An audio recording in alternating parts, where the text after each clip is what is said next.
पूर्व मुख्यमंत्री भूपेश बघेल ने राजधानी स्थित अपने निवास पर मीडिया से बातचीत में भाजपा और सरकार पर जमकर निशाना साधा। राजीव युवा मितान क्लब को लेकर उन्होंने कहा कि हमने समाज के विकास और उत्थान के लिए कई संगठन बनाए थे।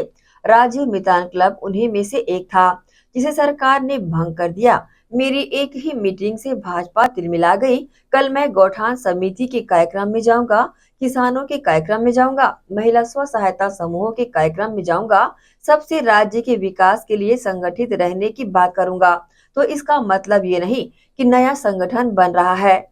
पत्रकारों से चर्चा करते हुए पूर्व सीएम ने कहा कि विष्णुदेव सरकार ने सभी व्यवस्था में बदल चुकी है। धान खरीदी केंद्रों का देख लीजिए। आज स्थिति ये है कि किसान टोकन लेकर भी धान नहीं बेच पा रहे हैं। सरकार ने राइस मिलर को 1 साल से भुगतान नहीं किया और ऊर्जा का हाल देख लीजिए, रेडी टू ईट का हाल देख लीजिए, सब बदहाल है। वो एक पैनल संगठन तैयार कर रहे हैं और इसको लेकर लगातार ट्वीट हो रहे हैं। तमाम जो बीजेपी के लीडर्स हैं वो ट्वीट कर रहे हैं कि भूपेश बघेल जो है वो अजीत जोगी की राह पर चल रहे हैं और पैनल संगठन खड़ा कर रहे हैं। राजीव युवा मितान क्लब क्यों भंग किए? शासकीय तौर पर हमने बनाया था ना। गौठान क्यों भंग किए? आज जो युवा राजीव युवा मितान क्लब के माध्यम से जुड़े थे और सामाजिक कार्य कर रहे थे, खेल कूद का आयोजन करते थे, समाज सुधार की दिशा में काम करते थे और सांस्कृतिक कार्यक्रम भी कराते थे और सरकार की जो पॉलिसी है उसे लोगों तक बताने का और योजनाओं को अंतिम छोर के लोगों को लाभ पहुंचाने की जिम्मेदारी उसको दी गई थी। आपने उसे भंग कर दिया। आज तो मेरे पास राजीव युवा मितान क्लब के लोग आए थे क्योंकि अनरेस्ट है, लोगों में आक्रोश है। अभी अब लगातार गौठान समिति के लोग जो हैं वो संपर्क में मुझसे, वो लोग कह रहे हैं कि हम लोग भी करेंगे, गौठान जरूरी है और एसडीएम और तहसीलदार और कलेक्टर ये लोग धमका रहे हैं, गौठान शुरू करोगे तो आपके खिलाफ कार्रवाई कर देंगे। तो गौठान समिति वाले भी चाह रहे हैं।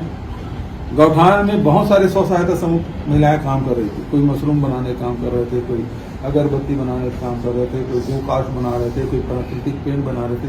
वो महिला लोग भी चाहते हैं कि हम लोग आपसे सम्मेलन करें। तो सारे इस प्रकार की जो गतिविधियां हम लोग संचालित कर रहे थे, चाहे नए नए संगठन बना के और जिसे समाज को जोड़ने के लिए काम कर रहे थे, सामाजिक और राजनीतिक और आर्थिक उन्नति के लिए प्रयासरत थे, उसको सब आपने बंद कर दिया और ये लोग सब संपर्क करना चाहते हैं। तो कल मैं यदि गौठान समिति के लोग बुलाऊंगा तो फिर एक और पार्टी बनाने की बात होगी, फिर महिला समूह वो बुलाएंगे और वहां जाऊंगा, वहां भी यही बात होगी। दरअसल इनको समझ नहीं आ रहा है कि हम करें क्या। ये जो जितने भी जो पेमेंट सीट में रखे हुए हैं ना, इनके माध्यम से बुलवा रहे हैं लोग, क्योंकि स्थिति भाजपा में भयावह है। मेरी स्थिति जहां तक है कांग्रेस में मुझे मुख्यमंत्री पार्टी के प्रदेश अध्यक्ष बनाया, अनेक बार विधानसभा की टिकट दी, अनेक बार लोकसभा की टिकट दी और जहां जहां भी चुनाव हो रहे हैं वहां भेज रहे हैं। अभी लगातार मीटिंगें हो रही हैं, उसमें जा रहा हूं। जितना सम्मान मुझे मिला है मेरी पार्टी में, ये जो लोग बोल रहे हैं उनको क्या मिला है ये बता दें। और अनरेस्ट जो है वो भाजपा में है, क्योंकि सारे सीनियर लीडरों को घर में बिठा दिए। बृजमोहन अग्रवाल को यहां से बाहर ही कर दिया, अजय चंद्रा को खाली बैठे हैं, प्रेम प्रकाश पांडे जी खाली बैठे हैं, अमर अग्रवाल जी, धर्मलाल कौशिक जी, है ना, नारायण चंदेल जी, जितने लोग हैं सब खाली बैठे हैं। वहां बहुत आक्रोश फैला हुआ है। तो गुब्बारा किसी दिन फूट जाएगा, उसकी चिंता वो लोग करें।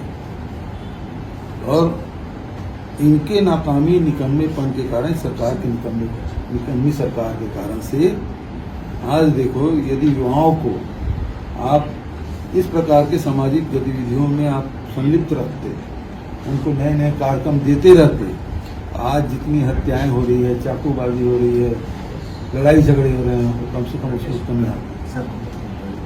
आज गौठान बंद कर दिया और उसके कारण से आज फसल बचाना मुश्किल हो रहा है किसानों को, रोड में एक्सीडेंट हो रहा है, उसमें कम से कम कमी आती है। महिलाएं खाली बैठी हुई हैं, उनको 2 लाख महिलाएं थी जो काम कर रही थी और उसको हम बढ़ा रहे थे। रिपा 300 रिपा खोले, बना स्ट्रक्चर, लेकिन बंद।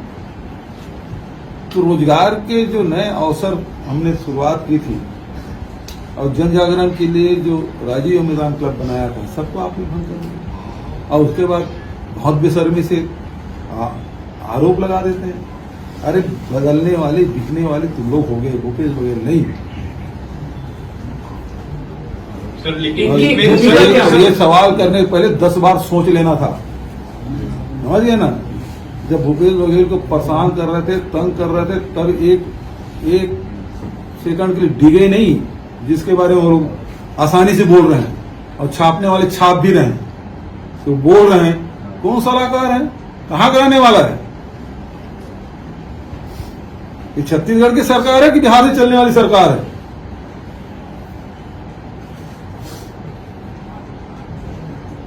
इस बात को देख लीजिए। अब राजनीतिक बयान है, राजनीतिक लोग दें। ये तनख्वाह में रखे हुए लोग अब बयान देना, राजनीतिक बयान देना, मतलब इतना अकाल पड़ गया भारतीय जनता पार्टी में। कोई अब विष्णुदेव साय के पक्ष में खड़ा होने वाला भी नहीं है कि उसको एक सलाहकार बना लिए कुछ तनख्वाह देके, है ना। अब वो अपनी नौकरी बचाने के लिए दे रहे हैं। अरे कम से कम मीडिया को सोचना चाहिए। भूपेश बघेल के बारे में इस प्रकार से लिखे, 10 बार सोच लेना। सर लेकिन